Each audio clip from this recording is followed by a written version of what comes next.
La prière dans les moments difficiles, je vous en parle. Regardez et écoutez. C'est dans le livre de Psaumes.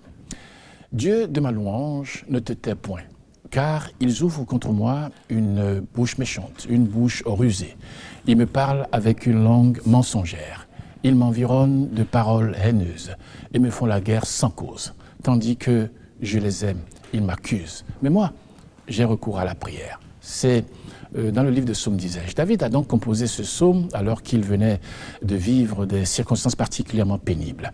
Il se sentait découragé, vulnérable et avait l'impression qu'on ne faisait aucun cas de lui. Certains l'avaient trompé, d'autres avaient prononcé des paroles de haine contre lui et l'avaient attaqué sans cause.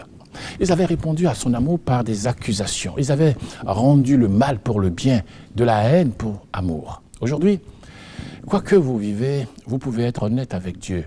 David a ouvert son cœur à Dieu et compris que son seul espoir résidait en lui. Il savait que sa vie passait comme une ombre qui s'étend. Ses genoux vacillaient à force de jeûner. Il savait que les autres pouvaient le maudire, mais que Dieu le bénirait. Il attendait le jour où l'Éternel le défendrait. Il délivrerait, le rétablirait et rétablirait aussi la justice. Quoi que les autres puissent dire ou faire, il avait lui recours à la prière. Il ne faisait que prier. Il était déterminé à chercher Dieu dans toutes les situations et à invoquer son nom.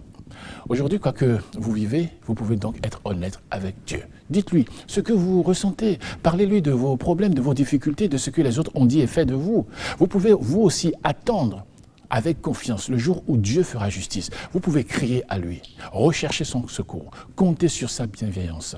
N'oubliez pas de passer donc du temps dans la prière, dans la communion avec Dieu, dans toutes les situations. Décidez d'avoir recours à cette prière. Cherchez complètement Dieu de tout votre cœur. Invoquez-le, il vous entendra.